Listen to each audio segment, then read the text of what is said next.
AIMIM के लिए कितना बड़ा चैलेंज हो सकता है? देखिए, अगर एआईएमआईएम के लिए चैलेंज की बात कीजिए तो उनके सामने बड़ी चुनौती है।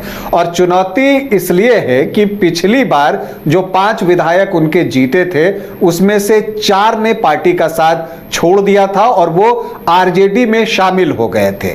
इसके बाद जो एआईएमआईएम के सदर हैं असदुद्दीन ओवैसी, उन्होंने जो है एक बयान दिया, संकल्प लिया कि 4 गए हैं 24 लेकर आएंगे। तो फिलहाल तो 25 प्रत्याशियों की ये सूची है। तो अब ये देखना होगा कि जो हमने अब तक एआईएमआईएम के प्रदर्शन को मॉनिटर किया है और पिछले चुनावों में देखा है, तो वैसी सीटें जहां पर 60% से ज्यादा मुस्लिम वोटर्स हैं वहां तो एआईएमआईएम को कामयाबी मिली है। लेकिन जो असली चुनौती है एआईएमआईएम और जो बैरिस्टर ओवैसी हैं उनके सामने, वो ये है कि जहां पर आपको 30% से 50% के बीच मुस्लिम वोटर्स हैं, वहां वो मुस्लिम वोटर्स को अपनी तरफ कैसे आकर्षित करते हैं।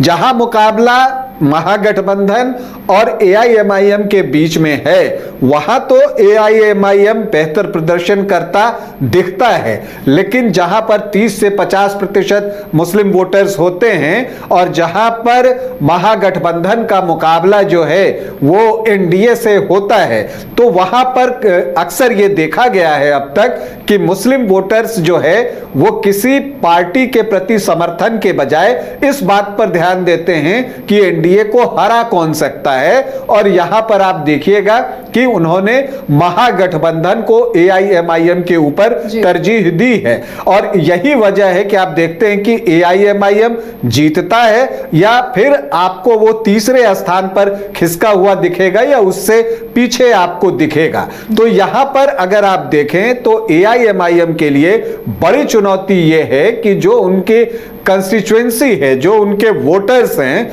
उनको वो कैसे विश्वास दिला पाती है कि हालात चाहे कुछ भी हो, आप हमको वोट करें। जैसे एमवाई का एक समीकरण है आरजेडी के लिए, तो वहां पर वो वोट इंटैक्ट उनकी तरफ जाता हुआ ज्यादातर सीटों पर दिखता है। जहां पर आप मुस्लिम वोटर्स अप टू 50% हैं, वहां पर ये चीजें आपको दिखेंगी। इसी तरह से जो एनडीए का है, एक उनका परंपरागत वोटरों का ये है जो कास्ट बेस पर डिपेंड करता है, वो वोटर्स एनडीए की तरफ ही जाते हैं। क्या ऐसा वोट बेस एआईएमआईएम बिहार में अब तक बना पाया है?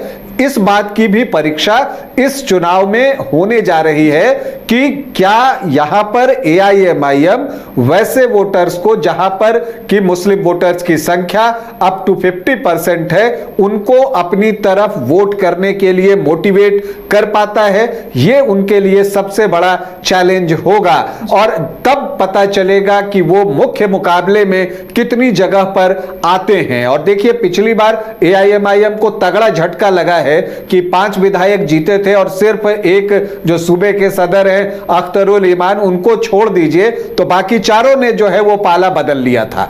तो ये भी एक चैलेंज है कि जब अगर पाला बदला, मतलब ये है कि उनको भी लगा कि एआईएमआईएम में रहकर जो है उनका भला नहीं हो सकता, तभी उन्होंने जो है आरजेडी की तरफ या महागठबंधन की तरफ रुख किया और उनको लगा कि उनका फ्यूचर जो है वो इसी की तरफ है। तो ये विश्वास दिलाना लोगों को, अपने प्रत्याशियों को, ये एक बड़ा चैलेंज जो है एआईएमआईएम, असदुद्दीन ओवैसी और अख्तरुल ईमान के लिए बड़ा चैलेंज है।